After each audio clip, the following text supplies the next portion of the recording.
축복합니다. 우리 레위기 말씀 혹시 성경 있으면은 같이 펴보도록 하겠습니다. 레위기 15장. 레위기 15장.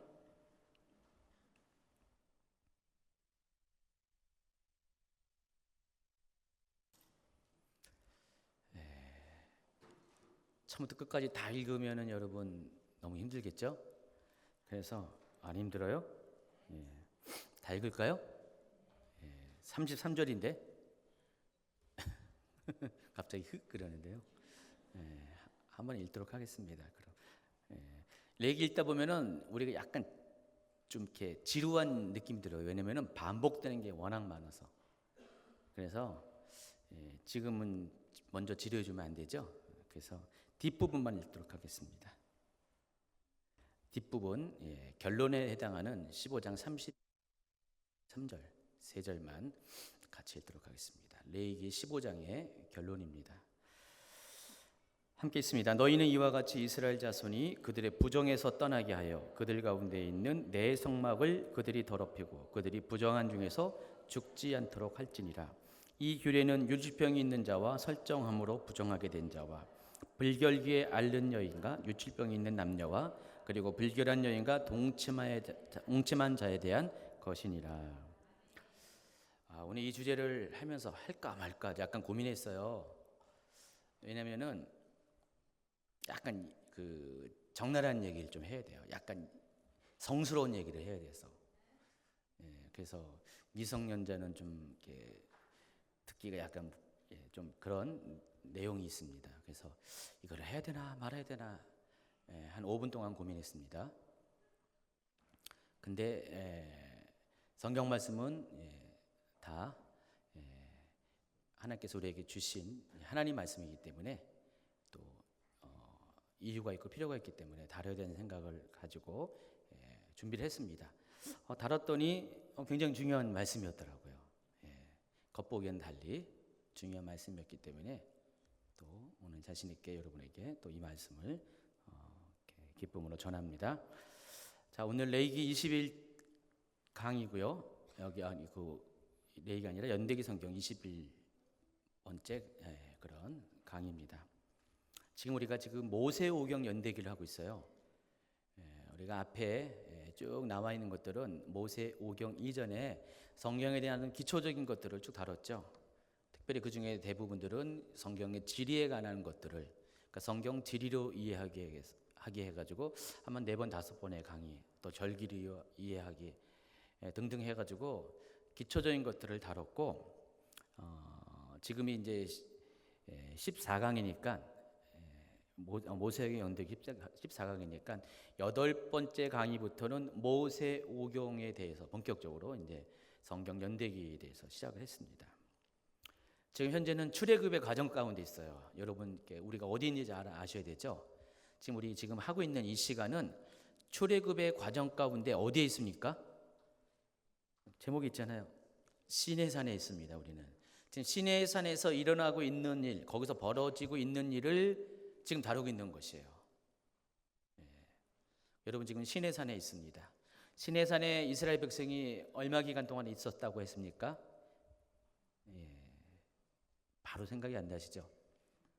11개월하고 5일 11개월 플러스 5일 동안 이스라엘 백성은 시내산에서 머물렀습니다.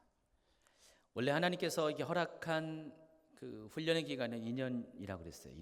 2년인데 나머지 38년은 추가된 기간이죠. 버려진 기간입니다. 방랑하는 기간입니다. 그러니까 2년 동안의 약 절반을 하나님께서 시내산에 머물게 하셔서 그곳에서 이스라엘 백성들에게 요구하는 것이 있었습니다. 먼저가 뭡니까?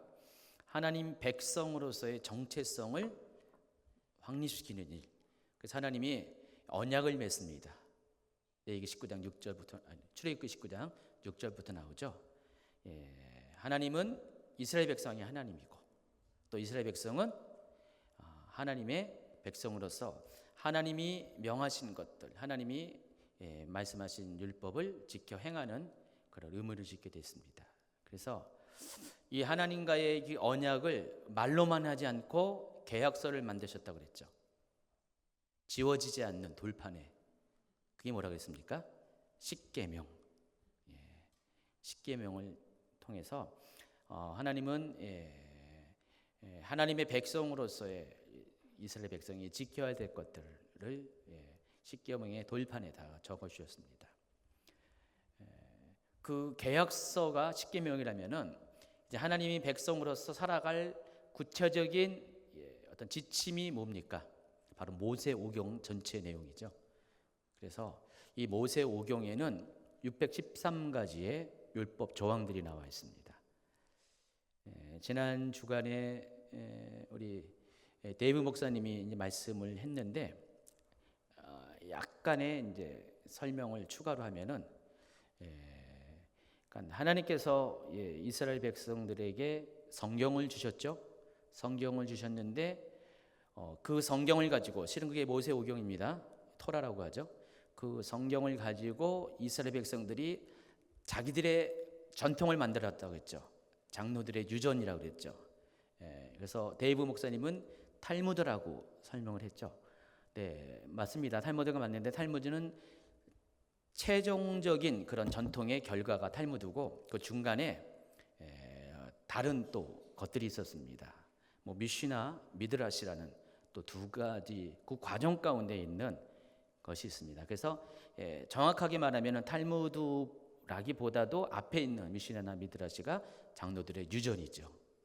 유전인데 그 안에는 토라에 나와 있는 내용들을 더 보충해서 설명해서 주석을 달아서, 가령 안식일 날은 이렇게 하라, 이렇게 하지 말라, 각각의 할 것 두 가지, 하지 말 것 두 가지가 있었잖아요. 할 것이 뭡니까? 안식하라, 하나님을 예배하라. 하지 말 것은 일하지 말라, 처소에 불을 피지 말라. 이 네 가지죠.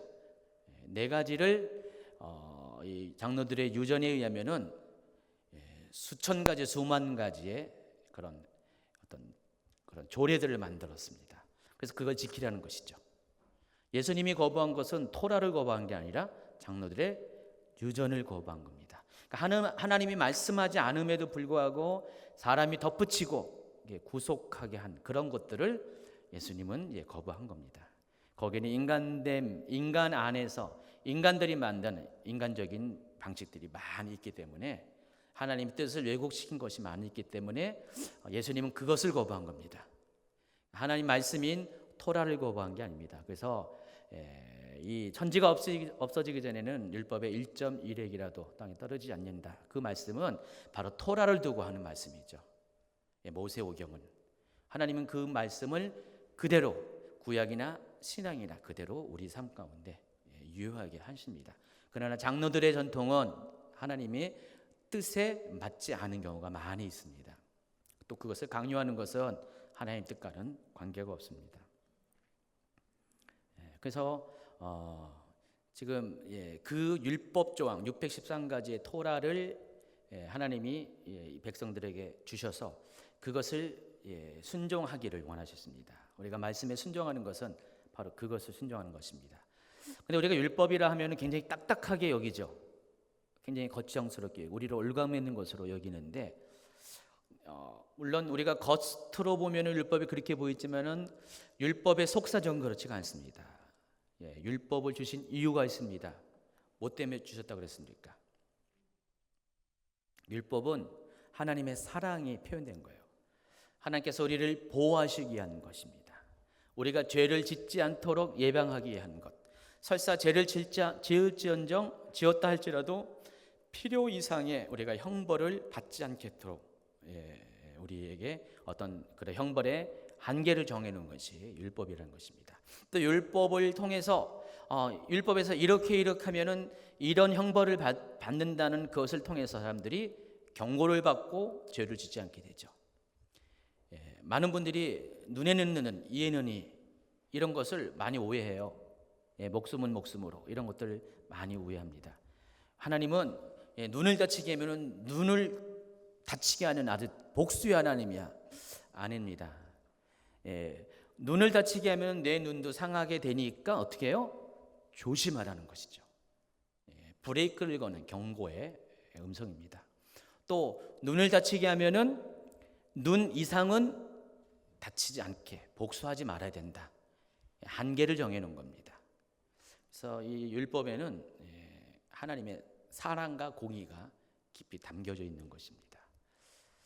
그래서 율법은 버릴 것이 없죠. 율법은 폐해진 것이 아닙니다. 율법은 오히려 완성으로 향하여 나아가고 있는 것입니다.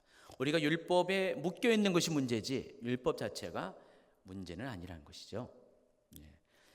어쨌든 시내산에서 하나님께서 율법을 주셨어요. 그래서 율법을 통해서 백성들이 어떻게 살아갈 바를 구체적으로 가르쳐 주셨고, 이것으로 끝나는 것이 아니라 뭘 했습니까? 하나님을 만날 수 있도록 하나님 스스로가 이 땅 가운데 내려오셨죠.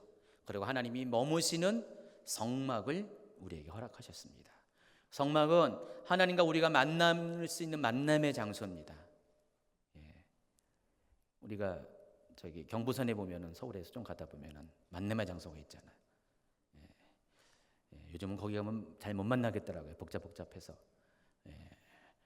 사람의 만남의 장소는 복잡하지만은 성막은 복잡하지 않죠. 성막은 아주 심플하게, 하나님은 성막에서, 성소에서 우리를 기다리십니다. 우리가 찾아올 때 우리를 만나주시고 또 깊은 지성소 안에서 임재하십니다. 그래서 성막을 통해서 하나님은 우리를 만나주시고요. 또 우리가 만나러 올 때 그냥 만나시는 것이 아니라 우리의 죄가 속량을 받아야지 만나잖아요. 거룩하신 하나님 앞에 나아갈 때 우리가 죄가 있으면 안 되기 때문에, 그래서 하나님을 만날 수 있도록 그 길을 열어주시기 위해서 뭘 했습니까? 제사제도를 허락했습니다.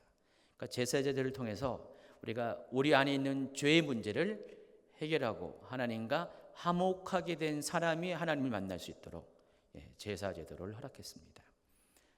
그래서 이스라엘 백성은 성막을 건립하고 제사를 드리고 그 모든 것이 끝난 다음에 비로소 다음번에 시내에서 내려온 2차 광야의 여정을 겪게 됩니다. 아직은 시내산에 머물러 있는 것이에요. 지금 시내산에 여러분 다 지금 같이 있습니다. 제가 약간 높은 데 있네요. 보니까 뒤에 있는 분 더 높은 데 계시고요. 시내산에서 주신 말씀 중에 레위기의 그 어떤 제사와 관련된 이야기가 실려져 있고요. 레위기의 주제가 뭐라 그랬어요? 거룩. 지난번에 이정민 사모님이 이제 강의를 하러 오셨는데, 여러분 성막의 목적이 뭡니까? 하나님의 성막을 왜 주셨습니까? 글쎄 여러분 예배의 목적이 뭡니까? 물었을 때 대답들을 안 하시더라고요. 모르는 거 아니었죠? 다 하셨죠? 오해하시잖아요. 모르는 줄 알고. 제가 엄청 많이 반복적으로 얘기했는데 이제 머리에 박히셨는데 까먹을 리가 없어요. 우리 교회 성도님의 머리가 그 정도 수준이라는 것은 제가 이해할 수가 없죠. 얼마나 많이 얘기했습니까? 예배의 목적은 만남이잖아요. 누구와 누구? 하나님과 우리의 만남입니다.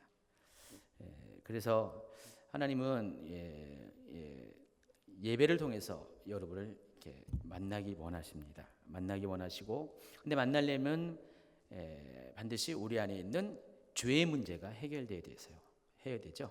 그래서 이 거룩은 하나님이 거룩하기 때문에 우리도 거룩해져야지 하나님을 만날 수 있기 때문에 레위기는 그 거룩의 문제를 다루는 것이었습니다.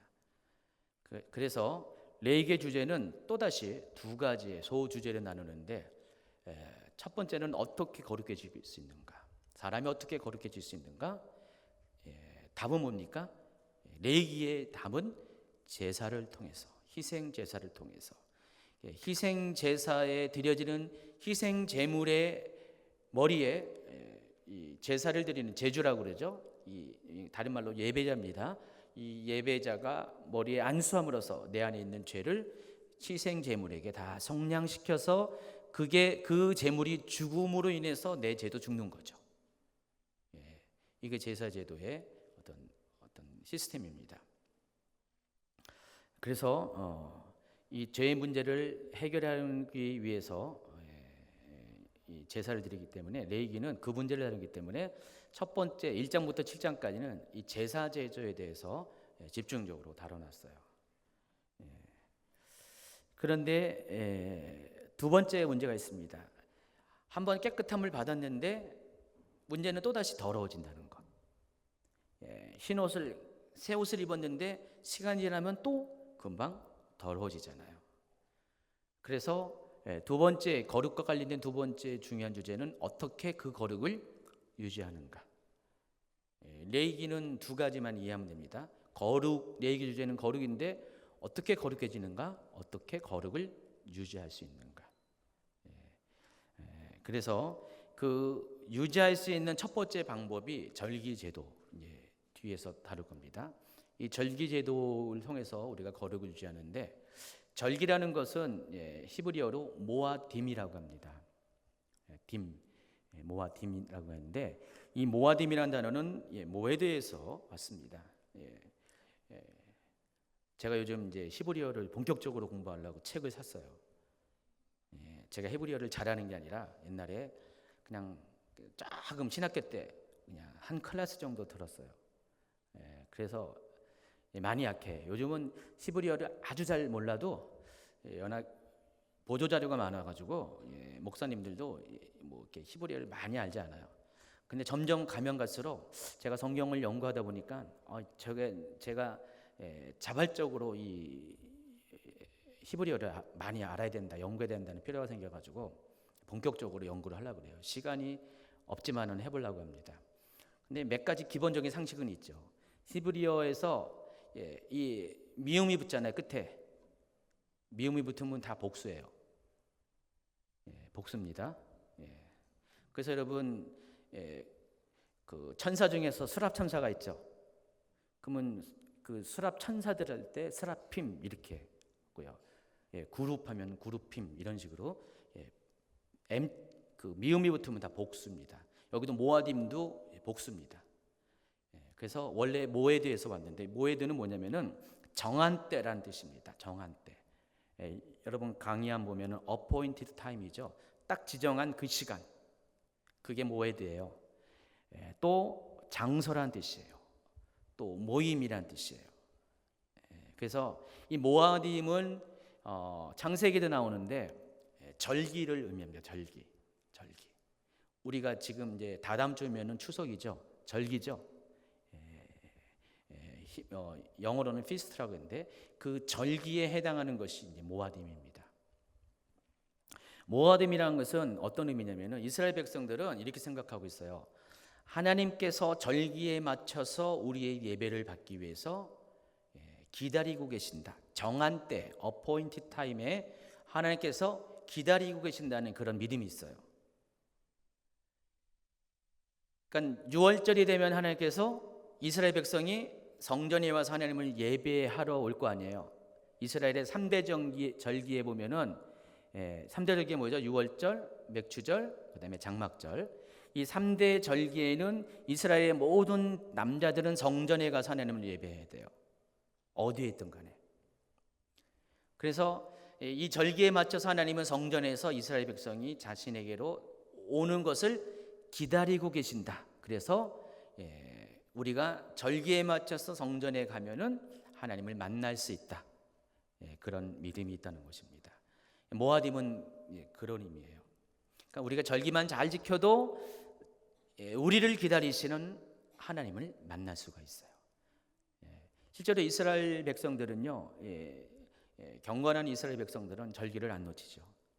절기에 가면 어쨌든 간에 하나님을 예배할 수 있기 때문에 우리가 지금 곳곳에 교회가 있기 때문에 우리가 원하면 아무 때나 갈 수가 있잖아요. 근데 이스라엘 백성들은 그럴 수가 없잖아요. 유일하게 예루살렘에 성전 하나밖에 없는데 거길 간다는 건 쉽지가 않습니다. 그러다 보니까 이 절기만은 꼭 이렇게 지키려고 애를 씁니다. 그나마 절기만 잘 지켜도 신앙이 어느 정도 유지될 수 있기 때문에 여러분도 그렇잖아요. 매주 예배 오시는 분, 안 오시는 분보다 한 달에 한 번 마음만 믿고 잘 안 오는 분, 1년에 한두 번 무슨 성탄절날 뭐 이럴 때 오시는 부활절날 오시는 분보다 매주 예배 오시는 분이 신앙이 좋아요. 그리고 매주 오시는 분보다 수요일날 한 번 더 오시는 분, 수요일만 오는 게 아니라 목요일날, 금요일날 또 매일매일 성전에 오시는 분이 비교적 객관적으로 믿음이 더 좋습니다. 신앙이 좋습니다. 하나님과 더 친밀합니다. 그러니까 우리가 하나님 앞에 많이 우리의 얼굴을 보이면 보일수록 하나님과 더 친밀해질 수밖에 없다는 것입니다. 이것은 율법이 아니라 하나님께서 그렇게 만드셨어요. 우리가 몸이 가야지 마음이 따라가는 거잖아요. 그렇죠? 그래서 이 절기라는 것은 그런 의미입니다.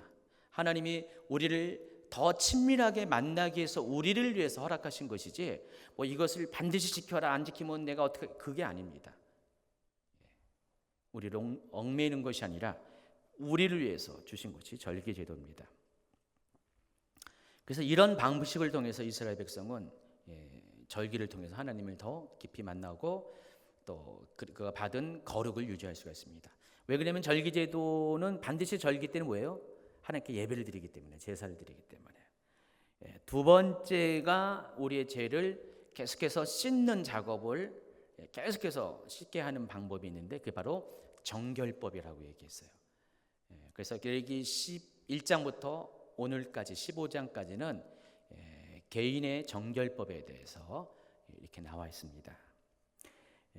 희생제사는 죄와 관련된 거룩의 문제라면은 이 정결법은 일상의 삶의 현장 가운데서 거룩을 깨뜨리는 모든 문제들을 해결하는 방법을 담은 것이 정결법입니다. 그래서 제가 4가지의 정결법을 소개하고 있습니다. 그래서 첫 번째가 11장의 음식 규례를 통한 정결법, 일명 코셔라고 합니다. 유대인이 먹는 음식 코셔. 할랄은 뭐라고 했습니까? 짝퉁이라고 그랬어요. 사이비. 이걸 본따서 하는 거죠. 그래서 이 코셔는 유대인들이 먹을 수 있는 음식의 목록을 말하는 것이라고 했어요. 무엇을 먹어야 되냐? 또 먹지 말아야 될 것은 무엇인가? 그래서 이것을 기록한 것이 레위기 11장에 있습니다.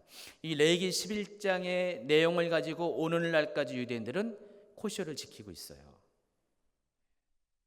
단지 그때는 이렇게 잘 소개되지 않은 그런 음식들은 지금 많은 것이 있잖아요. 그것들을 또 랍비들이 또 똑같이 이렇게 확대해서 적용하는 그런 내용들도 오늘날 있습니다. 그리고 12장에는 아이를 출산한 산모의 산후 정결법에 대해서 이 부분은 이따가 강의에다가 좀 잠깐 더 나올 수도 있고요. 그리고 지난번에 나병 규례, 문둥병 규례에 대해서 이야기했습니다.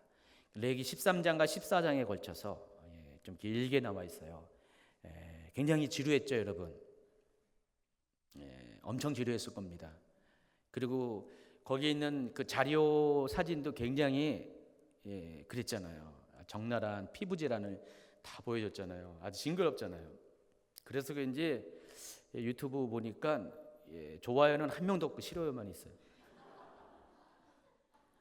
지저분한가 봐요, 그게. 그러니까 나병 규례가 굉장히 중요하다고 그랬어요. 나병이 왜 중요합니까? 죄와 관련된 병이기 때문에. 그래서 오늘은 그 4번째로 유출병 규례에 대해서 이야기하겠습니다. 자, 유출병이라는 것이 뭐냐?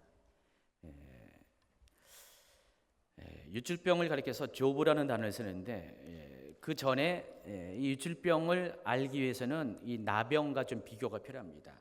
나병을 가리켜서 뭐라고 합니까? 여러분 강의 안에 있듯이 차라트라고 합니다. 차라아트. 이 차라트로 번역한 이 나병으로 번역한 원래 히브리 원 단어가 차라아트인데 우리는 나병 또는 문둥병으로 번역하지만은 원래 이 차라트라는 이 단어의 의미는 뭐라고 했어요? 나병을 말하는 것이 아니죠. 문둥병을 말하는 것이 아니라 악성 피부병을 말하는 것입니다. 악성 피부병을 말하는 악성 피부병에 해당하는 모든 피부병을 총칭하는 단어가 차라트고 나병은 이 중에 들어가 있는 것이죠. 그래서 이 레위기 13장 3절에 보면은 이 나병에 대해서 이야기하는데 한번 보세요. 제사장은 그 피부의 병을 진찰할지니 한 부의 털이 휘어졌고 한 부가 피부보다 우묵하여졌으면 이는 나병의 한 부라. 제사장이 그를 진찰하여 그를 부정하다 할 것이요. 근데 이것을 세 번역으로 번역이 여러 가지가 있는데 세 번역이라는 번역이 있습니다.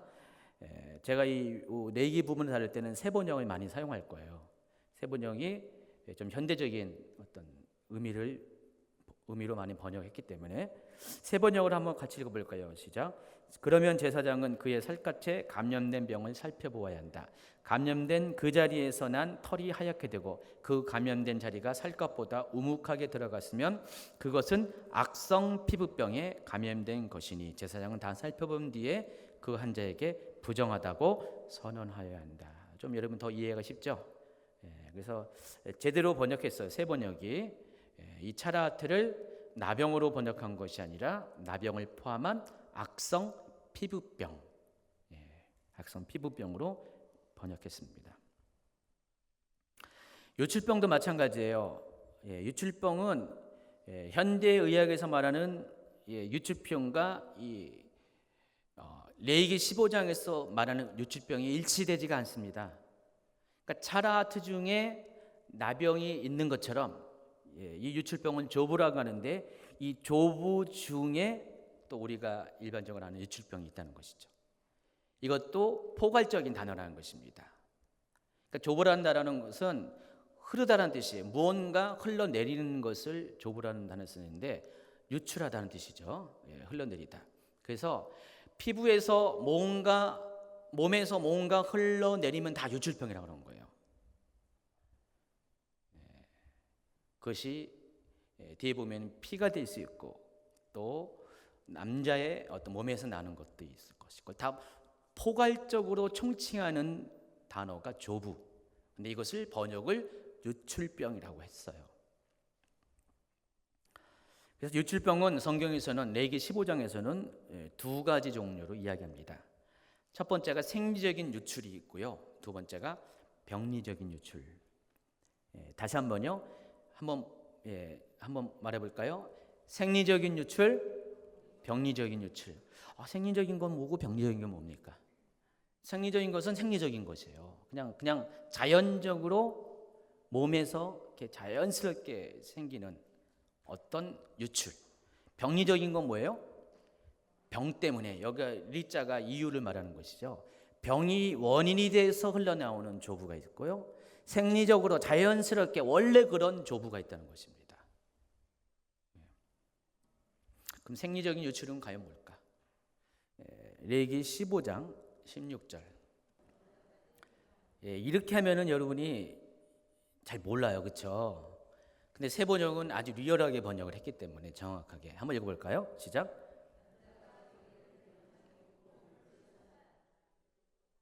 바로 그것을 얘기하는 것이에요. 설정이라고 했는데 남자가 정액을 흘리면 남자가 흘려야 될 거, 흘리지 말아야 될 것이 몇 가지가 있는데 그 중에 하나. 또 15장 17절에 보세요. 시작. 여기서 정수라고 얘기했지만 여러분 이 개역 개정에서는 약간 쑥스러워서 리얼하게 번역을 안 했어요. 약간 완곡적으로 우회적으로 번역했는데 원래 본 뜻은 이 정수가 뭐라고요? 정액을 말하는 것입니다. 정액이 묻은 옷이나 가죽은 모두 빨아야 된다. 그는 저녁 때까지 부정하다. 19절에는요 여인에 관한 것입니다. 시작. 어떤 여인이 유출을 하되 그의 몸에 그의 유출이 피이면 여기까지만 해보세요. 세 번역은 뭐라고 했습니까? 여자의 몸에서 피를 흘릴 때에 그것이 그 여자에서 몸에서 흐르는 월경이면 생리 말하는 거죠. 이렇게 딱 바로 이렇게 하면은 이해하는데 여러분이 갖고 있는 성경은 이해를 잘 못하게 했어요. 그러니까 레위기가 읽기가 너무 어려운 거예요. 그래서 여러분 레위기 읽기 어렵죠? 세 번역으로 읽어보세요. 아니면 뭐 현대인의 성경 이런 것도 쉬운 성경. 그러면 아주 이해가 빠릅니다. 저는 세 번역으로 읽을 것을 추천합니다. 세 번역이 나왔는데 어느 순간에 갑자기 또 그냥 개역개정 싹 바뀌어가지고 원래 개역한 걸 나온 다음에 세 번역 나왔다면 그 다음에 개역개정도 바뀐 거거든요. 너무 좀 아쉬워요. 근데 하나님이 이렇게 여러 가지 번역 성경을 주신 것도 다 이유가 있을 것 같아요. 자 보세요. 남자의 정액, 여자의 월경 이게 뭐예요? 병 때문에 그런 거예요? 자연스러운 거잖아요. 여러분 이렇게 한 달에 한 번 뭐 이렇게 여자분들이 마법에 빠지는데 매직에 빠집니다. 이거는 뭐 이렇게 그런 마법적으로 들리지 말고요. 하지만 이거는 병이 아닙니다. 병이 아니라 가장 여성스러운 것의 증거죠. 이게 없으면 병이에요. 그렇죠? 혹시 묻지 않겠습니다.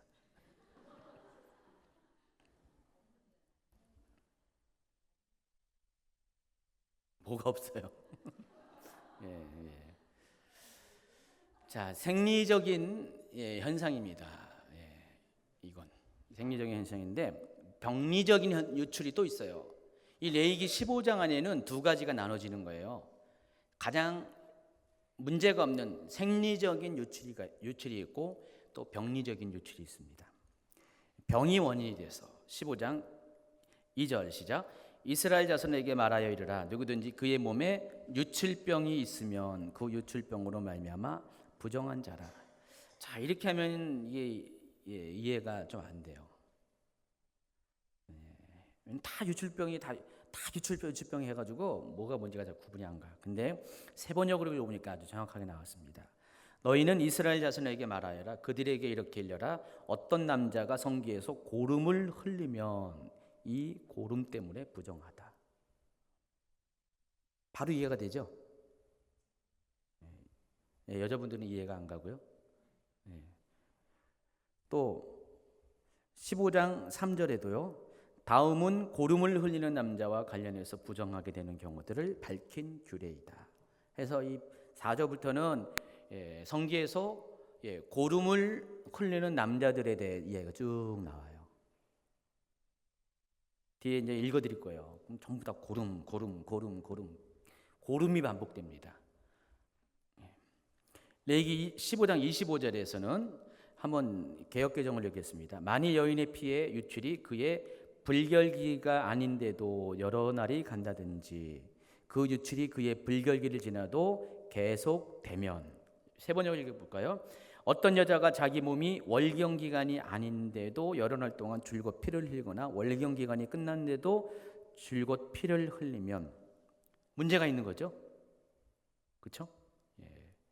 이게 병이 있다는 뜻이에요. 이게 병 때문에 이런 일이 생긴다는 것입니다.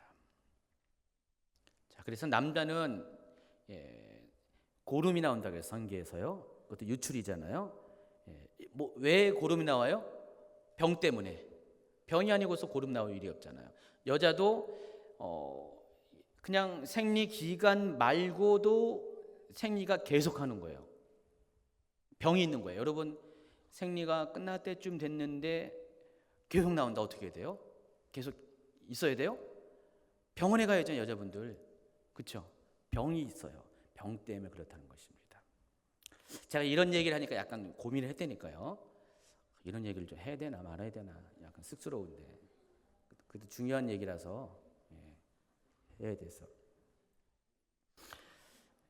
그래서 우리가 이렇게 하면 돼요. 정상적인 생리적인 유출일 경우, 생리적으로 그냥 정상적인 월경인 경우는 일정 기간 그게 유출되고 또 일정 기간 부정한 기간이 있어요. 그러나 병리적인 경우, 성병이나 혈류증 같은 경우는 비정상적인 유출이기 때문에 이것은 문제가 있어요.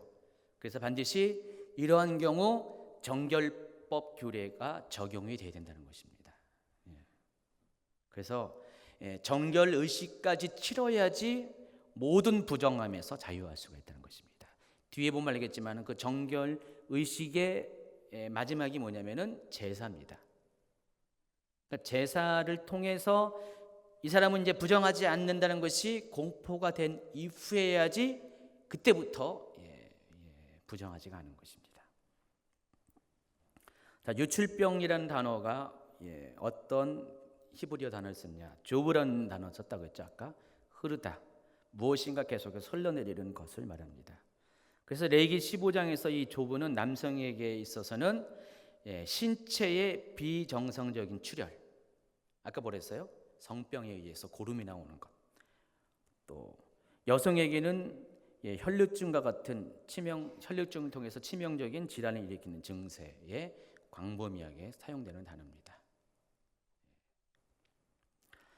자, 본격적으로 남자와 여자를 구분해서 남자에게 있는 유출병, 조부가 뭐고 여자에게 있는 유출병이 뭔가를 설명하겠습니다. 1절부터 18절까지는 남자와 관련된 거고요. 또 19절부터 30절까지는 여자와 관련된 겁니다. 그래서 여기도 남자의 경우도 두 가지로 나눕니다. 여자도 두 가지나 나누고 남자도 두 가지 나눕니다. 어렵지 않습니다. 첫 번째는 비정상적인 유출, 비정상적인 조부가 있는데, 흐름이 있는데 1절부터 12절까지 그걸 나옵니다. 15장 2절 다시 한번 읽도록 하겠습니다. 이스라엘 자손에게 말하여 이르라. 누구든지 그의 몸에 유출병이 있으면 그 유출병으로 말미암아 부정한 자라. 이것을 세 번역으로 다시 또 있습니다. 너희는 이스라엘 자손에게 말하여라. 그들에게 이렇게 일러라. 어떤 남자가 성기에서 고름을 흘리면 그는 이 고름 때문에 부정하다. 여기서 이제 몸이라고 했지만 이거는 완곡어법이에요. 실은 남자의 생식 기간을 말하는 것입니다. 성기를 말하는 것입니다. 그래서 남자의 성기에서 고름이 흘리면 당연히 이 고름 때문에 부정할 수밖에 없죠. 이 고름은 보통 성병 중에서 가장 흔한 것이 임질입니다. 임질. 여러분 임질 뭐 걸려보셨나요? 안 걸려봤겠죠. 이렇게 하면 아주 그냥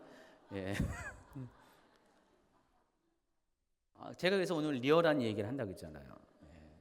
19세 이상. 군대에 가면은요, 이렇게 이런 게 자주 발생해요. 제가 군대의 주특기가 810이었는데 여자분들은 모르지만 남자분들은 알죠. 810이 뭐죠? 모르는가요? 남자분들 100밖에 모르시나 보다. 810은 의무주특기예요. 위생병이라고도 하죠. 의무병입니다. 제가 군대에서 의무병을 했습니다. 군의관 조수했어요. 수속 의무병을 했습니다. 그래봤자 9명 중에서. 근데 군대에서 자주 이런 일이 생겨요. 실은 휴가 갔다 오면은 얼마 있다가 며칠 있다가 머리 막 긁으면서 와요. 말도 못하고 삐직삐직하고 땅을 쳐다보면서 뒤를 쳐다보면서 그러면 고민 상담을 하는 거예요.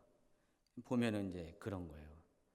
밖에 나가서 잘못된 곳에 가가지고 잘못된 성관계를 통해서 얼마 안 돼서 금방 감염되면 금방 증상이 나타나거든요. 그래서 저도 많이 봤어요. 많이 봐서 많이 이렇게 처리를 해줬어요. 일반 분들은 잘 모르지만은 저는 이제 많이 봐서 압니다. 그래서 가장 흔한 게 임질이었어요. 임질. 그래서 임질의 특징은 정말 고름이 나오는 거예요. 고름이 나오는데 이때 당시에 이스라엘 진영 가운데 이게 많았다는 것이죠. 왜 그럴 것 같아요? 나병이 많은 이유가 있다고 그랬죠. 불결한 환경 때문에. 그러니까 악성 피부, 차라트가 많은 이유가 불결한 환경 때문에 그게 많았어요. 또 다수가 공동으로 생활하는 그 공동체이기 때문에 그건 물도 없잖아요.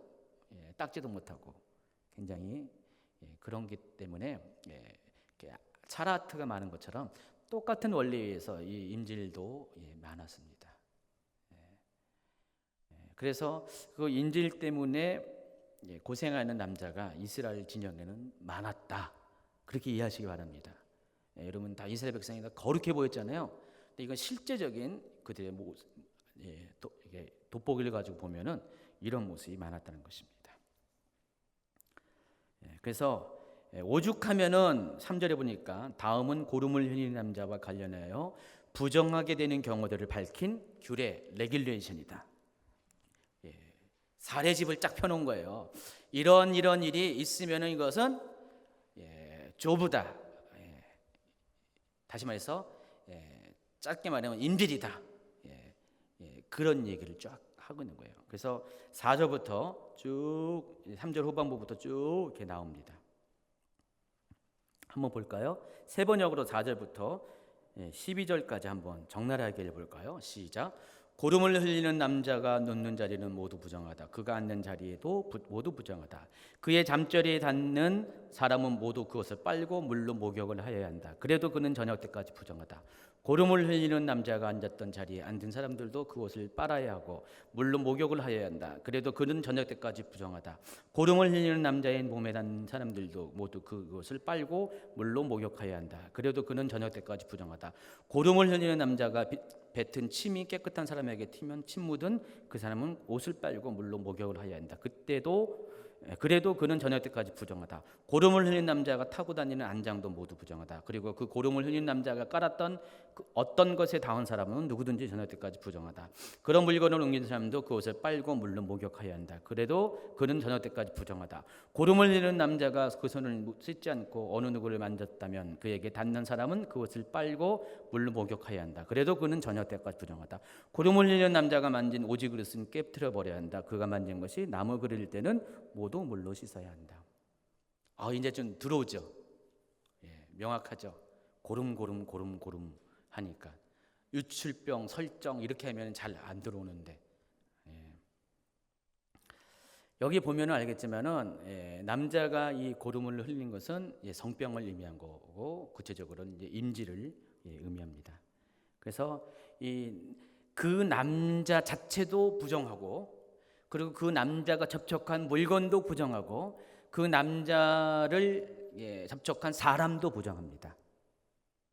그래서 이 부정이 언제까지 한정이 됐냐면은 하루 저녁까지 부정한 거예요. 하루 동안.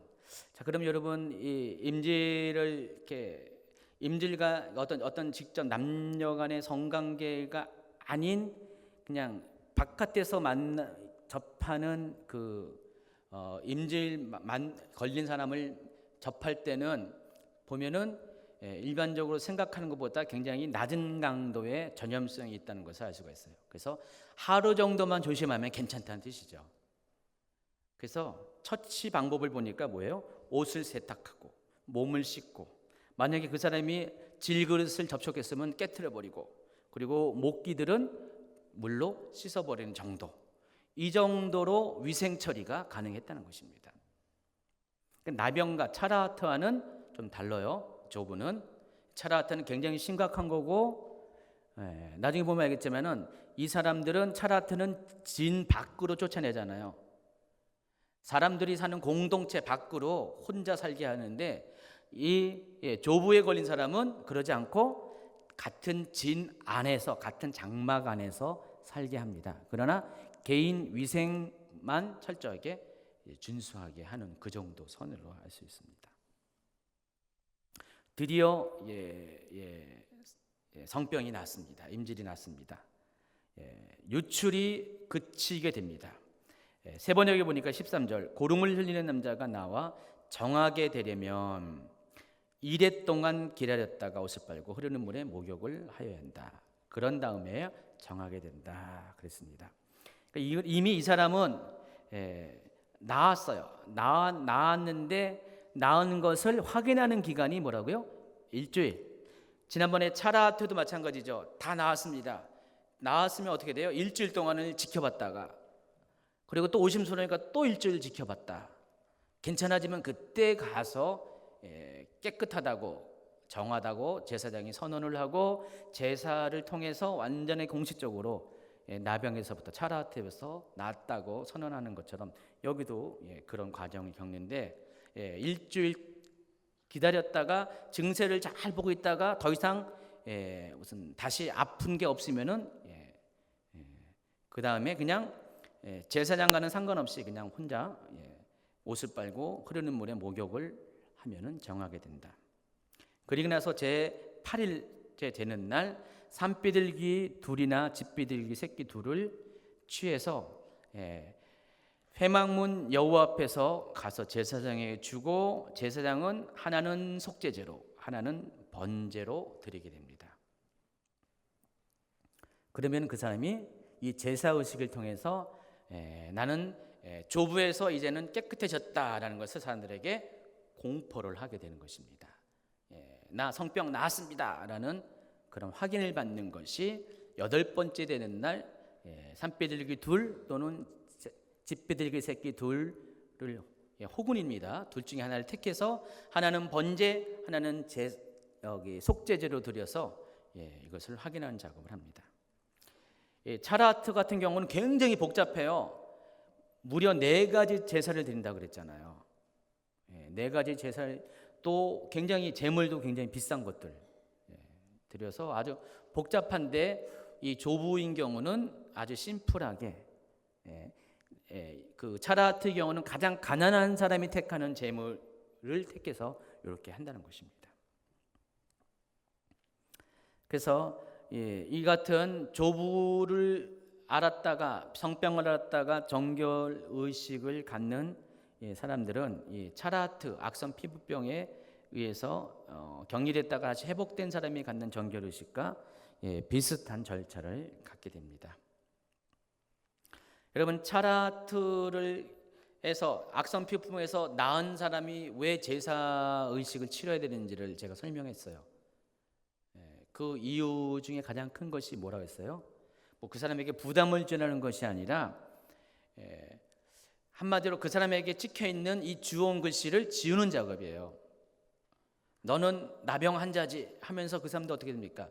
일단 나병 환자 차라트 판정을 받으면은 진 밖에 쫓겨나가지고요 입을 가리고 사람들이 오면은 나는 부정하다 하면서 사람들이 오지 못하게 했었어요.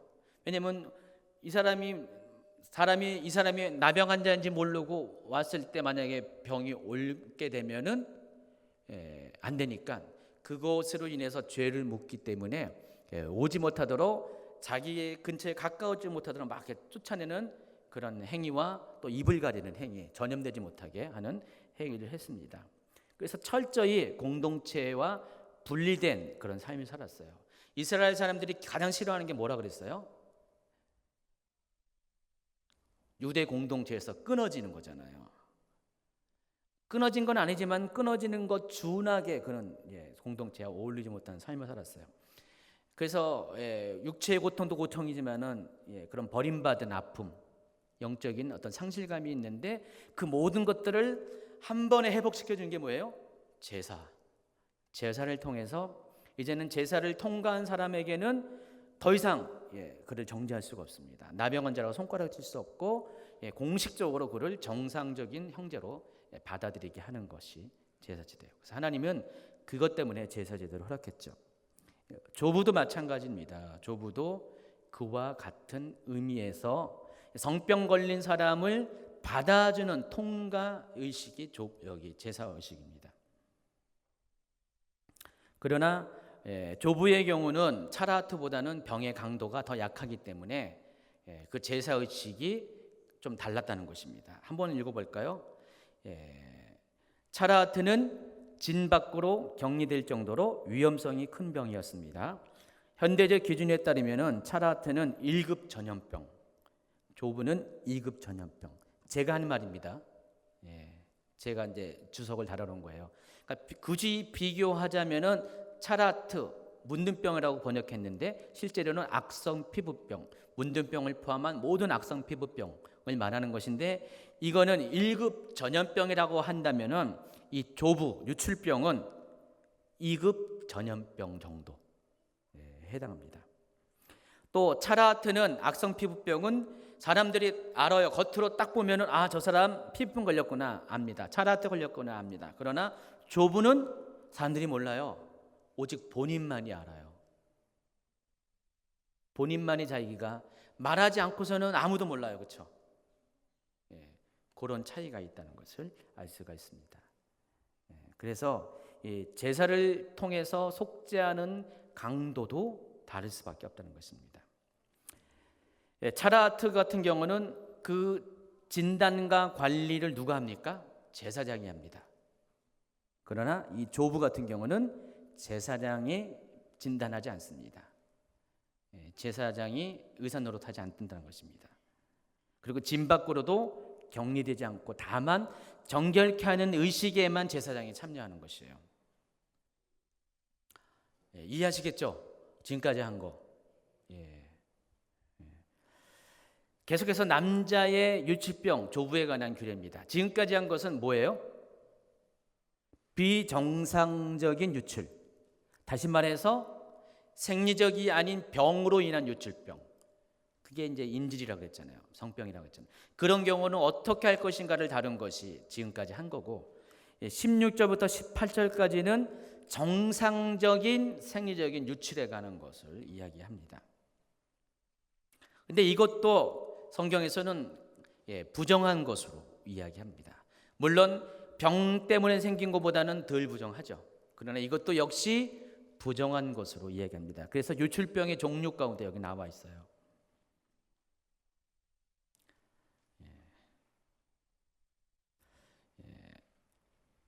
15장 16절 한번 읽어볼까요? 시작. 전신을 물로 씻을 것이며 저녁까지 부정하리라. 근데 세 번역은 뭐라고 그랬어요? 남자가 정욕을 흘리면 자기 온몸을 물로 씻어야 한다. 그래도 그 사람은 저녁까지 부정하다. 여기선 설정한 자다라고 그랬는데 실은 이 안에는 어떤 뜻이 있냐면은 이게 뭘 말하냐면은 이것도 이제 여러분 이제 그 남자들이 이제 한참 자랄 때 혈기왕성할 때 많이 생기는 게 있어요. 뭐냐면은 밤에 이렇게 몽정한다고 그러죠. 들어보셨습니까? 밤에 꿈을 꾸면서 몽정이 있어요. 이걸 알기 위해서는 아우성이라고 알죠. 구성애 씨. 그 강희동 영상을 잘 보시면은 몽정이 뭔지를 알 겁니다. 그러니까 남자가 혈기왕성한 사람은 몽정을 할 때가 있어요. 밤에. 그래서 부지중에 몽정한 사람이에요. 자기가 의도한 게 아니라 자기도 모르는 사이에 밤에 그러거든요. 그럴 경우는 그 정액이 묻는 모든 것이 다 부정한 거예요. 그래서 씻어야 되죠. 씻으면 깨끗해져요. 그러나 그 하루 동안은 그 모든 부정이 가시지 않는다. 그 뜻입니다. 그래서 자기 온몸을 물로 씻고 옷도 씻고 가죽도 씻고 다 그렇게 해야 된다는 것입니다. 유대인 전승에 하면 이런 말이 있대요. 여러분 이스라엘 절기 중에서 가장 중요한 절기 중에 하나가 대속죄일입니다. 대속죄일이면은 대제사장이 가장 거룩한 지성소에 1년에 한 번 들어가는 날이에요. 그런데 남자가 몽정을 하면은 그 불결한 기간이 하루 온종일 가잖아요. 저녁 때까지 부정하잖아요. 근데 부정한 자가 만약에 거기 들어가면 어떻게 돼요? 죽잖아요. 그래서 이 대제사장들은 혹시라도 대속죄를 앞둔 그 전날 밤에 자기가 자다가 자기 의지와는 상관없이 몽정을 할 때가 있잖아요. 혹시 몽정을 하게 되는 상태에서 그 다음날 어떻게 해요? 부정한 상태로 하루가 있어야 되기 때문에 지성소에 들어가면 안 되잖아요. 그러니까 어떻게 했는지 아세요? 잠을 안 잔대요. 혹시나 잠을 자다가 몽정을 할까 봐. 그랬대요. 그만큼 그런 일이 있기 때문에 이렇게 한다는 것입니다. 이런 상황 가운데 몽정하는 것을 부정한 것으로 여겼습니다. 그러나 이것은 정상적인 거예요. 생리적인 것입니다. 두 번째가 남녀 관계 중에 설정하는 경우가 있다고 그랬습니다. 레위기 15장 18절 시작. 남자가 여자와 동침하였다가 정액을 쏟으면 두 사람이 다 물로 목욕을 하여야 한다. 그래도 그들은 저녁 때까지 부정하다. 이것도 이제 역시 19금에 해당하는 이야기인데 남자와 여자가 동침하다가 정액을 바깥에 쏟는 그런 일이 생길 수가 있어요. 그렇게 되면은 남자는 물론이거니와 여자도 부정하는데 언제까지요? 저녁 때까지 하루 온종일 부정하다는 것입니다. 그런 얘기를 성경에 보면 별 얘기 다 있죠. 굉장히 병력이 다 있습니다. 이와 같이 남자가 예, 이렇게 병리적인 것이 아니라 생리적으로 부정해지면은 몸을 씻고 옷을 빠는 것으로 정결의식을 마칩니다. 그러나 이때는 병리적인 현상 때문에, 성병 때문에 그런 유출하는 것과는 달리 아무런 제사 의식도 치르지 않습니다. 그냥 옷을 빨고 몸을 씻고, 그리고 하루 동안만 부정한 상태로 남들하고 접촉하지 않는 그것으로 모든 정결 규례가 끝나게 됩니다. 왜 그러냐면 이 사람이 죄 때문에 그런 거야. 아니니까. 죄와는 상관이 없는 실수이기 때문에 그렇게 합니다. 어쨌든 성경은 이 부분을 다 다루고 있어요. 이번에는 여인의 유출 규례 19절부터 30절까지죠. 여자도 역시 두 가지를 합니다. 생리적인 유출과 병리적인 유출로 나누게 됩니다. 그러면은 순서가 남자인 경우는 먼저 병리적인 거, 생리적인 거 다뤘죠. 근데 여기서는 여자는 생리적인 것과 병리적인 것을 순서를 뒤바꿔 놨습니다. 그러면 생리적인 유출에 대한 규례가 어떤 것인가 볼까요? 생리적인 유출은 뭐예요? 정상적인 유출은 한 달에 한 번씩 생리, 월경을 말합니다. 이것은 정상적이고 생리적인 것입니다. 그래서 윤리적인 죄가 되지 않습니다. 단지 청결만 관리하면 됩니다. 그래서 20절, 21절, 22절, 3절까지 한번 읽어볼까요? 시작. 그 여자가 불결한 기간에 눕는 자리는 모두 부정하다. 그 여자가 앉았던 모든 자리도 부정하다. 그 여자의 잠자리가 닿는 남자는 모두 옷을 빨고 물로 목욕하여야 한다. 그 남자는 저녁 때까지 부정하다. 그 여자가 앉았던 자리에 닿는 남자는 누구나 옷을 빨고 물로 목욕을 해야 한다. 그 남자는 저녁 때까지 부정하다. 그 여자가 눕는 잠자리에 앉는 자리든 어떤 남자가 그 자리에 닿으면 그 남자는 저녁 때까지 부정하다. 보시면은 다 남자와도 연관되어 있네요. 그래서 여자가 생리하는 기간 동안에는 어떻게 돼요? 남자는 옆에 있으면 안 돼요. 부정하니까. 그러니까 여자가 생리하는 동안에 부정하는 기간이 며칠이에요? 7일이에요. 7일. 7일. 그러니까 이 말은 뭐예요? 7일 이상은 생리하지 않는다는 뜻이죠. 제가 알기로는 뭐 짧은 분은 3일, 그렇죠? 긴 분은 7일. 그 안에서 생리가 다 이제 완결이 되는 것 같아요. 뭐 서로 묻나 봐요.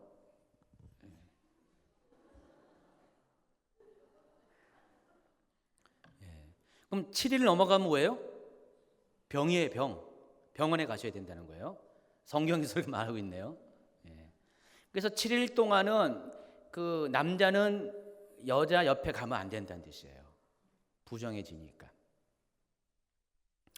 여러분, 모든 이 정결법은요, 공동체의 어떤 그 정결을 위한 것도 하지만은 우리 코시오부터 시작하면 다 보면은 하나님이 그냥 한 개인의 건강을 위해서도 이 정결법을 허락하신 것을 여러분 아셔야 돼요. 이 정결법 안에는 하나님의 사랑이 굉장히 깊이 담겨져 있다는 것을 아시기 바랍니다. 단지 영적인 얘기만 하는 게 아니라 육적인 얘기도 하는 것입니다. 가만히 보면은 어떻게 이 수천 년 전에 오늘날 사람들이 과학을 통해서, 의학을 통해서 아는 것들을 어쩌 하나님 저렇게 잘 아시는지, 그렇죠? 놀래 보면은요. 하나님이 의사가 얘기한, 지금 의사가 다 얘기하는 것들 하나님이 다 그대로 여기 레위기 15장에 다 얘기하고 있잖아요.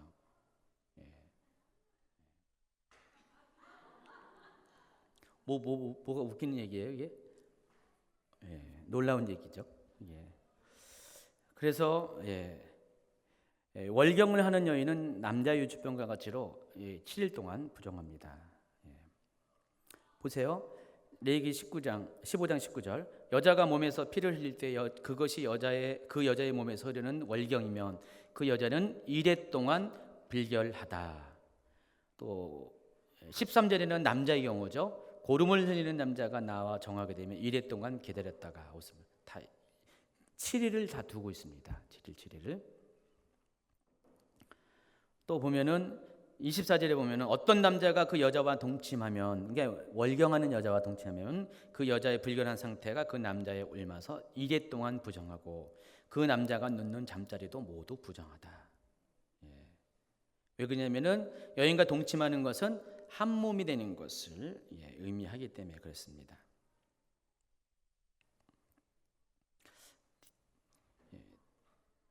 뒷부분에서 다루려는지 모르겠는데, 여러분 그 여인이 월경하는 것이 왜 부정할까요? 뭐 여러분 상식적으로 피는 생명이기 때문에 뭐 그렇게 답할 수가 있을 수도 있어요. 그렇죠? 여러분 12장에서 제가 산후정결법에 대해서 이야기하면서 뭔 얘기를 했냐면은 왜 여인이 정상적으로 정상적인 이 생리활동 월경이 왜 부정한가? 왜 하나님은 부정한 것으로 여기는가? 이유가 있습니다. 왜냐면은 월경을 왜 합니까? 배란인이 지난 난자가 밖으로 흘러내는 것이 월경이에요. 몰랐어요? 여자분들? 알아요. 네. 그게 월경이에요. 그럼 원래는 그게 난자였잖아요. 난자. 생명을 잉태케 하는 거잖아요. 남자의 정액도 뭐예요? 생명을 잉태케 하는 거잖아요. 생육하고 번성하라고 했는데 좋은 얘기인데 왜 생명을 잉태케 하는 것이 왜 하나님의 부정일까요? 그때 다룬 얘기인데 원래는 그 축복이죠. 원래는 부정이 아닌데 인간이 죄를 지은 이후에 그 죄를 지은 인간의 몸에서 생육을 위해서 나오는 정자의 활동과 이 난자의 활동은 죄를 옮기게 하는 것이에요. 그런 의미에서 부정이라는 것이죠. 이해하시겠어요? 그러면 아까도 얘기했지만 하나님은 정말 그때 당시에 어떻게 지금 현미경을 통해서 알 수 있는 정자의 존재도 알고 난자의 존재도 알았잖아요. 대단한 거예요. 그렇죠? 예? 아니 누가 몰라요. 그걸 하나님이 만드신 거 아는데 성경이 그만큼 과학이 있다는 거고요. 그 얘기 하는 것이죠.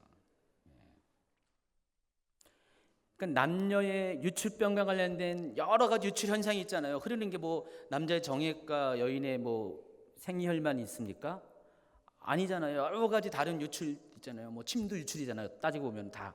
근데 남자도 피를 흘릴 수 있잖아요. 상처 나면은. 근데 똑같은 피 흘림을 상처난 피 흘림은 부정하다 하지 않고 여자의 생리혈만 부정하다고. 남자의 어떤 정액이 유출되는 것이 부정하다. 그게 하나님은 그걸 다 아셨기 때문에 거기에 관련돼서 생명을 생육하게 하는 모든 것들이 죄를 지은 인간을 이렇게 인종을 번식케 하는 거잖아요. 죄를 번식케 하는 거기 때문에 그래서 부정하다. 우리에겐 축복으로 생각할 수 있는 것 같은데 하나님 편에서는 것이 부정하다 이렇게 얘기한다는 것입니다. 25절부터 30절까지는요. 여인의 비정상적인 유출병, 조부에 대해서 이야기 나오는데 그 유명한 혈류증이 여기 나옵니다. 마가복음 5장 25절, 26절, 27절에 보면은 12회를 혈류증으로 알아온 여자가 있어 많은 의사에게 많은 계름을 받았고 가진 것도 다 허비하였으되 아무 효임이 없고 도리어 더 중하였던 차에 예수의 숨을 듣고 무리 가운데 끼어와서 그의 옷에 손을 대니 결론은 뭐죠? 나음을 받았죠. 여기서 12년 동안 혈류증을 알아온 여인이 바로 오늘 여기 레위기 15장 25절, 26절, 27절에 얘기한 바로 그 여인이에요. 한번 읽어볼까요? 어떤 여자가 자기 몸이 월경 기간이 아닌데도 여러 날 동안 줄곧 피를 흘리거나 월경 기간이 끝났는데도 줄곧 피를 흘리면 피가 흐르는 그 기간 동안 그 여자는 부정하다. 몸이 불결한 때와 같이, 그러니까 정상적인 월경을 할 때와 같이 이 기간에도 여자는 부정하다. 근데 이것을 이 여인은 마가복음 5장에 있는 여인은 무려 12년 동안, 여러분 상상해 보세요. 12년 동안 생리가 계속 흐르는 거 쉬운가요? 여러분 어떤 생리통이 있는 분들은 하루 종일 아주 힘들고 하루 동안은 완전히 사람이 아니더라고요. 그냥 기어다니고 보통 그잖아요. 어떤 사람 뭣도 모르고 죄를 얼마나 많이 졌으면 막 그러는데 죄를 많이 진 건 아닙니다. 그래서 근데 그게 12년 동안을 멈추지 않는다면은 이것은 상상을 초월합니다. 그렇죠? 그리고 이미 정상적인 일주일 안에 멈춰지는 생리가 아닌 것은 다 부정하다. 죄로 인해서 생긴 거다라고 이미 여기 레위기 15장에 나와 있기 때문에 그 여인이 받는 사회적인 어떤 냉대, 그런 배척은 아주 심했을 것입니다. 그 차라 아트보다는 괜찮았어요. 그거보다는 낫지만은 이 사람은 굉장히 그것으로 인해서 고통이 있었을 것입니다. 여자인 경우는 이와 같이 혈류증이 비정상적인 병리적인 유출에 해당하고 남자인 경우는 성병이 이에 해당하는 것입니다. 그래서 이 당시 고대 근동에서는 이런 여인들이 많이 있었나 봐요. 그래서 신으로부터 저주를 받았다고 손가락질합니다. 그런데 유대인에게도 똑같이 있잖아요. 다른 문화권에서는, 다른 종교권에서는 이 여자는 회복할 방법이 없어요. 구제받을 방법이 없었는데, 그런데 레위기를 통해서 우리가 알 수 있는 것은 이 이스라엘의 이런 여자들은 이런 고통에서부터, 이런 어떤 배척으로부터 구원을 받았다는 것입니다. 뭘 통해서? 하나님이 정결케 하는 정결 의식을 통해서. 남자가 그리한 것처럼 여자도 똑같이 제사 의식을 통해서 정결케 됨을 선포합니다. 그래서 제사장이 이것을 보증하는 거예요. 제사장은 죄를 다루는 사람이기 때문에 이 제사장이 이 여인은 이제는 깨끗함을 받았다, 죄가 없다라는 것을 선언하는 것이 바로 이렇게 산비둘기 둘이나 지푸리기 새끼 둘을 통해서 번제와 속죄제를 드림으로써 사람들에게 이제 공표를 하는 것이에요. 주운 글씨를 지우는 것이 바로 제사 의식이라는 것입니다. 이게 바로 이제 율법과 관련된 것입니다. 31절부터 33절까지는 그 결론에 해당하는 부분입니다. 너희는 이스라엘 자손이 부정을 타지 않도록 하여라. 그들 가운데 있는 나의 성막을 부정하게 하였다가는 그것 때문에 그들은 죽음을 면하지 못한다. 위에서 말한 것은 남자가 성기에서 고름을 흘리거나 정에 걸려서 부정하게 되었을 때 지킬 규례로서 몸이 월경 상태에 있는 여자와 부정한 것을 흘리는 남녀와 그리고 월경 상태에 있는 여자와 동침한 남자가 지켜야 할 규례이다. 처음에도 읽었지만 이제 이해하겠죠? 이 말이 어떤 것인지. 레위기 15장 그동안 약간 읽기가 쑥스러워서 안 읽은 분들 이제 오늘부터 잘 알았으니까 아주 편하게 읽지 바랍니다. 31절에 보면은 결론을 내릴 때 뭐라 그랬어요? 너희는 이스라엘 자손이 부정을 타지 않도록 하여라. 그들 가운데 있는 나의 성막을 부정하게 하였다가는 그것 때문에 그들인 죽음을 면하지 못한다. 자, 이걸 통해서 우리가 좀 이렇게 좀 추측할 것이 있어 접근할 내용이 있는데, 차라트 같은 경우, 악성 피부병 같은 경우, 나병 같은 경우 어떻게 했어요? 그들은 아예 발병을 해서 진단을 받게 되면 그날로 그 시로 그 즉시 진 밖으로 쫓겨났죠. 이스라엘 진영 밖에 딱 쫓겨났습니다. 그래서 접근을 못해요. 혼자 살아요. 광야에서 혼자 살았는데 이 내용을 보면은 그렇지 않는다는 것을 알 수가 있어요. 내 성막을 그들이 더럽혔다라는 것은 그들이 성막을 올 수 있었다는 것입니다. 접근이 가능했다는 것입니다. 그러니까 진 밖으로 쫓겨나지 않았어요. 그러니까 조부의 경우는, 유축병의 경우는 처음부터 성막에 접근할 가능성이 있었다는 것입니다.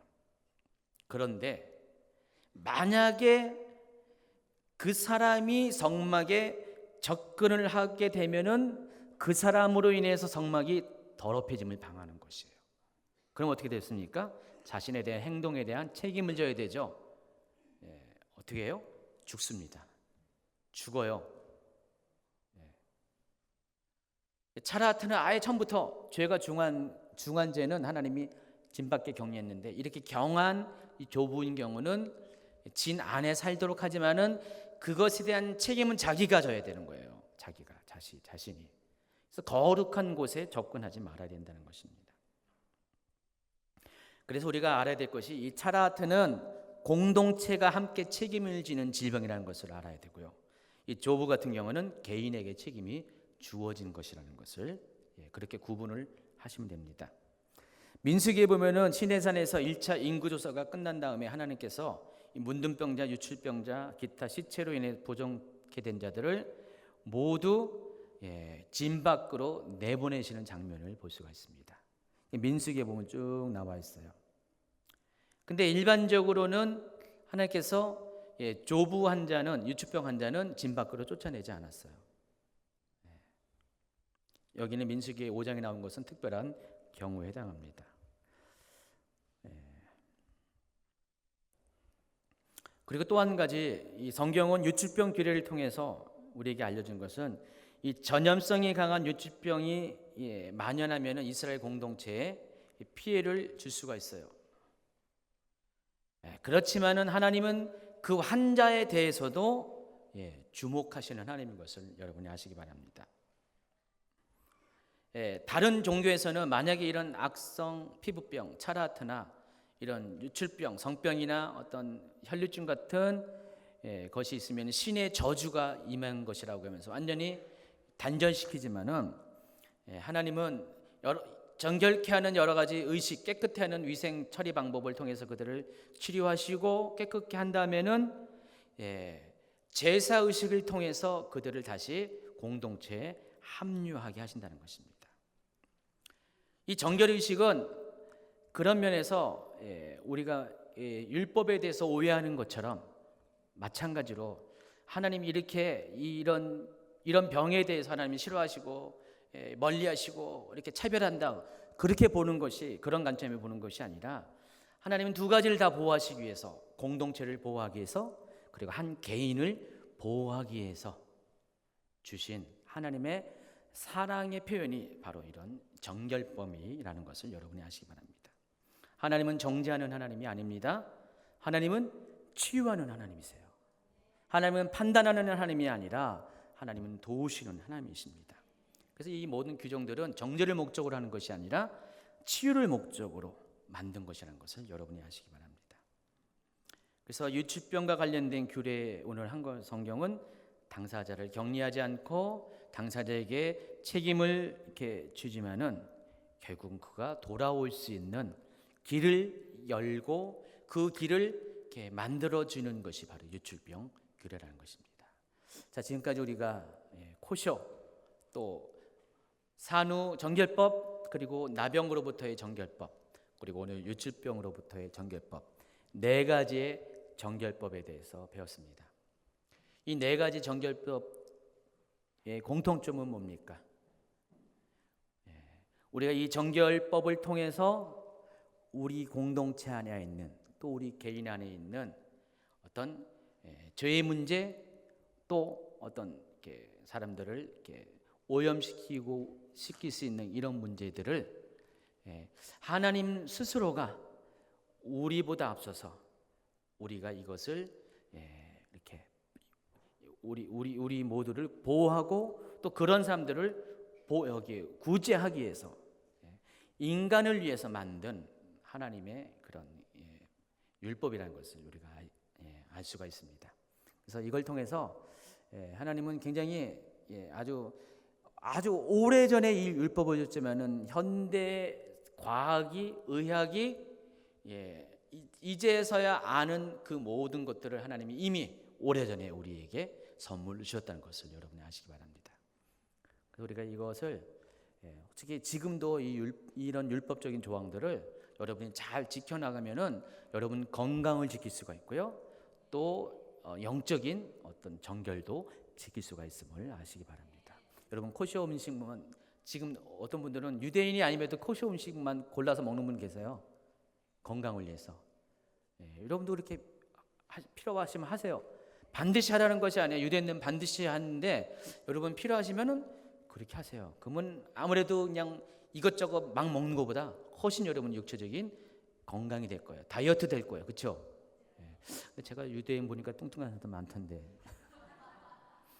코시오 음식 코시오이지만 한꺼번에 많이 먹어서 그런 것 같고 이런 어떤 산후 정결법 하면은 여인이 출산한 후에 건강한 몸을 빨리 회복될 수 있는 그런 방법이 다 거기 남아 있는 것이죠. 피부병, 오늘 이런 조부, 유출병 모두가 그렇다는 것입니다. 하나님의 사랑은 참 측량할 수가 없어요. 깊고 넓습니다. 오늘 굉장히 19금 이야기를 하는 것 같지만은 이 안에 하나님의 사랑이 담겨 있다는 것들을 여러분이 깨닫게 되었습니다. 자, 오늘은 여기까지 하고요. 다음 한 달 뒤에 보도록 하겠습니다. 한 달 동안 저는 열심히 준비할 겁니다. 그런데 아마도 시간 관계상 그 주간에 바쁘게 또 벼락치기로 할 가능성이 많지만은 바쁘지 않도록 여러분 기도해 주기 바랍니다. 기도합니다.